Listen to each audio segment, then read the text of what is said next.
Item ಯಾವುದೇ ಇರಲಿ try ಮಾಡಿ ಆಚಿ ಚಿಕನ್ ಮಸಾಲಾ. ಇಷ್ಟು ದಿನಗಳ ಕಾಲ ರಾಜ್ಯದಲ್ಲಿ 2 ಕ್ಷೇತ್ರಗಳ ಉಪಚುನಾವಣೆಯ ಕಾವು ಜಾಸ್ತಿ ಆಗಿತ್ತು. ಈಗ ಅದಾದ ಬಳಿಕ ರಾಜ್ಯಸಭೆಯ ಕದನ ಏರ್ಪಟ್ಟಿದೆ.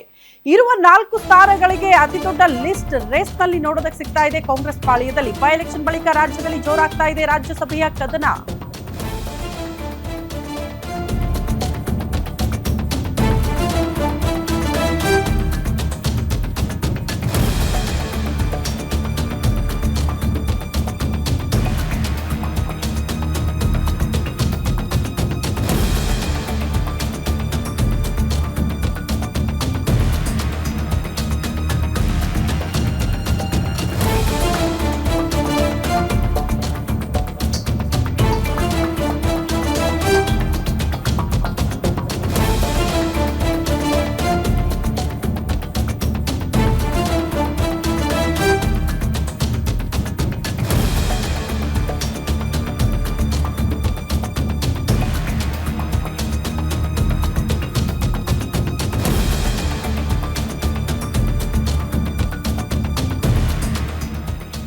ಬೈ ಎಲೆಕ್ಷನ್ ಬಳಿಕ ರಾಜ್ಯದಲ್ಲಿ ಜೋರಾಗಿದೆ ರಾಜ್ಯಸಭೆಯ ಕದನ.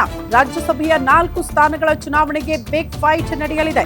ಎಚ್.ಡಿ. ದೇವೇಗೌಡ, ಮಲ್ಲಿಕಾರ್ಜುನ ಖರ್ಗೆ, ಈರಣ್ಣ ಕಡಾಡಿ, ಕೆ. ನಾರಾಯಣ ಅವರ ಅವಧಿ ಅಂತ್ಯ ಆಗಿರುವ ಹಿನ್ನೆಲೆಯಲ್ಲಿ ಸಮರ ಜೋರಾಗ್ತಾ ಇದೆ. ಪೈಪೋಟಿ ಲಾಭಿಗಳು ನೋಡೋದಕ್ಕೆ ಸಿಗ್ತಾ ಇದೆ. ದೇವೇಗೌಡರಿಗೆ ಟಿಕೆಟ್ ಕೊಡಬೇಕಾ ಬೇಡವಾ ಅನ್ನೋದ್ರ ಬಗ್ಗೆ ಕೂಡ ಚರ್ಚೆಗಳಾಗ್ತಾ ಇದೆಯಂತೆ. ರಾಜ್ಯಸಭಾ ಟಿಕೆಟ್ ವಿಚಾರದಲ್ಲಿ ಬಿಜೆಪಿಯಲ್ಲೂ ಕೂಡ 2 ಬಣಗಳಿದೆ. ದೇವೇಗೌಡರನ್ನ ಮೈತ್ರಿ ಅಭ್ಯರ್ಥಿ ಮಾಡೋ ವಿಚಾರದಲ್ಲಿ ಬಿಜೆಪಿ ಇಬ್ಬಾಗ ಆಗಿ ಹೋಗಿದೆ. ಒಂದು ಬಣ ದೇವೇಗೌಡರಿಗೆ ಬೆಂಬಲ ಸೂಚಿಸ್ತಾ ಇದೆ. ಹಿರಿಯ ಮುತ್ಸದ್ದಿ ಇದ್ದಾರೆ, ಅವರಿಗೆ ಕೊಡಿ ಅಂತ ಒಂದು ಬಣ ಹೇಳ್ತಾ ಇದ್ರೆ, ಮತ್ತೊಂದು ಬಣ ಬೇಡ ಅಂತ ಹೇಳ್ತಾ ಇದೆಯಂತೆ. ದೇವೇಗೌಡರನ್ನ ಮೈತ್ರಿ ಅಭ್ಯರ್ಥಿ ಮಾಡಬೇಕಾ ಅನ್ನೋದ್ರ ಬಗ್ಗೆ ಅಶೋಕ್ ಮತ್ತು ಅವರ ಟೀಮ್ ಚರ್ಚೆ ಮಾಡ್ತಾ ಇದ್ದು, ಎಚ್.ಡಿ. ದೇವೇಗೌಡರಿಗೆ ಟಿಕೆಟ್ ಕೊಟ್ರೆ ಹಳೆ ಮೈಸೂರು ಭಾಗದಲ್ಲಿ ಮೈತ್ರಿ ಪ್ರಬಲ ಆಗುತ್ತೆ. ಅದರ ಜೊತೆಗೆ ಈ ಒಕ್ಕಲಿಗ ಸಮುದಾಯ ಕೂಡ ಅವರ ಜೊತೆಗೆ ಇರುತ್ತೆ ಅನ್ನುವಂತಹ ಲೆಕ್ಕಾಚಾರಗಳು. ಮುಂದಿನ ಚುನಾವಣೆಯಲ್ಲಿ ಒಕ್ಕಲಿಗರ ಓಟ್ ಬಿಜೆಪಿಗೆ ಬರುತ್ತೆ ಅನ್ನುವಂತಹ ಲೆಕ್ಕಾಚಾರಗಳಿದ್ದು, ನಿಷ್ಠಾವಂತ ಕಾರ್ಯಕರ್ತರಿಗೆ ಕೊಡಬೇಕು ಅಂತ ಈ ಕಡೆ ಬಿಜೆಪಿ ರಾಜ್ಯಾಧ್ಯಕ್ಷ BY ವಿಜಯೇಂದ್ರ ಅವರ ಟೀಮ್ ಬೇಡಿಕೆ ಇಡ್ತಾ ಇದೆಯಂತೆ. ಮೈತ್ರಿ ಧರ್ಮ ವರ್ಸಸ್ ಪಕ್ಷ ನಿಷ್ಠೆ ವಿಚಾರದಲ್ಲಿ ಬಿಜೆಪಿ ಒಳ ಚರ್ಚೆ ತೀವ್ರಗೊಂಡಿದೆ ಅನ್ನೋದ್ರ ಬಗ್ಗೆ ಡೀಟೇಲ್ ಸಿಗ್ತಾ ಇದೆ. ಒಂದ್ ಕಡೆ ಕಾಂಗ್ರೆಸ್ನಲ್ಲೂ ರೇಸ್ ಜಾಸ್ತಿ ಆಗ್ತಾ ಇದ್ರೆ, ಈ ಕಡೆ ಮೈತ್ರಿ ವಿಚಾರದಲ್ಲೂ ಕೂಡ ರಾಜ್ಯಸಭೆಯ ಟಿಕೆಟ್ ವಿಚಾರಕ್ಕೆ ಸಂಬಂಧಪಟ್ಟಂತೆ ಗೊಂದಲಗಳು ಏರ್ಪಟ್ಟಿದೆ.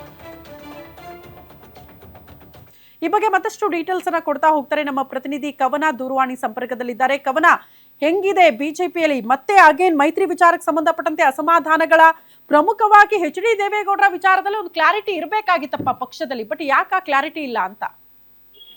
ಶ್ರುತಿ, ಇದುವರೆಗೂ ಸಹ ಬಿಜೆಪಿ ಜೆಡಿಎಸ್ ಮೈತ್ರಿಯಲ್ಲಿ ಒಟ್ಟಾಗಿ ಹೋರಾಟ ಮಾಡೋದಕ್ಕೆ, ಒಟ್ಟಾಗಿ ಮುನ್ನುಗ್ಗೋದಕ್ಕೆ ಸಾಕಷ್ಟು ಅಡೆತಡೆಗಳು ಉಂಟಾಗ್ತಾ ಇತ್ತು. ಮೈತ್ರಿ ಹೊಂದಾಣಿಕೆ ಆಗ್ತಾ ಇರಲಿಲ್ಲ. ಆದ್ರೆ ಇದೀಗ ರಾಜ್ಯಸಭೆಗೆ ಆಯ್ಕೆ ಮಾಡುವಂತಹ ವಿಚಾರದಲ್ಲೂ ಸಹ ಇದೀಗ ಮೈತ್ರಿಯಲ್ಲಿ ಗೊಂದಲ ಉಂಟಾಗಿರುವಂತದ್ದು. ಇದರಲ್ಲಿ ಅಶೋಕ್ ಬಣ ವರ್ಸಸ್ ವಿಜೇಂದ್ರ ಬಣ ಅನ್ನುವಂತಹ ವಿಚಾರ ಇದೀಗ ಮುನ್ನೆಲೆಗೆ ಬರ್ತಾ ಇರುವಂತದ್ದು. ಅಶೋಕ್ ಬಣ ಇದೀಗ ಎಚ್.ಡಿ. ದೇವೇಗೌಡರ ಪರವಾಗಿ ಬ್ಯಾಟ್ ಬೀಸ್ತಾ ಇದ್ರೆ, ಇತ್ತ ವಿಜೇಂದ್ರ ಬಣ ನಿಷ್ಠಾವಂತ ಕಾರ್ಯಕರ್ತರಿಗೆ, ಅಂದ್ರೆ ಪಕ್ಷವನ್ನ ಕಟ್ಟಿದವರಿಗೆ ಈ ಒಂದು ರಾಜ್ಯಸಭಾ ಸ್ಥಾನವನ್ನ ಸಿಗ್ಬೇಕು, ಅವ್ರಿಗೆ ಕೊಡ್ಬೇಕು, ಸಾಕಷ್ಟು ಆಕಾಂಕ್ಷಿಗಳಿದ್ದಾರೆ ನಮ್ಮಲ್ಲೇ, ನಾವ್ಯಾಕೆ ಮೈತ್ರಿ ಅಭ್ಯರ್ಥಿಗೆ ನಾವ್ಯಾಕೆ ಕೊಡ್ಬೇಕು ಅನ್ನುವಂತಹ ವಿಚಾರವನ್ನ ಇದೀಗ ವಿಜೇಂದ್ರ ಸೇರಿದಂತೆ ವಿಜೇಂದ್ರ ಬಣದ ಕೆಲ ನಾಯಕರು, ಅದೇ ರೀತಿಯಾಗಿ ನಿಷ್ಠಾವಂತ ಕಾರ್ಯಕರ್ತರ ಅಭಿಪ್ರಾಯ ಅಂತಾನೆ ಹೇಳ್ಬೋದು. ಆದ್ರೆ ಇದೀಗ ಅಂದ್ರೆ ಇತ್ತ ಅಶೋಕ್ ಬಣದ ಅಭಿಪ್ರಾಯವನ್ನ ಸಹ ನಾವು ನೋಡೋದಾದ್ರೆ, ಹಳೆ ಮೈಸೂರು ಭಾಗದಲ್ಲಿ ಅಂದ್ರೆ ನಮ್ಮ ಮೈತ್ರಿ ಅಭ್ಯರ್ಥಿಯಾಗಿ ಮೊದಲ ಬಾರಿಗೆ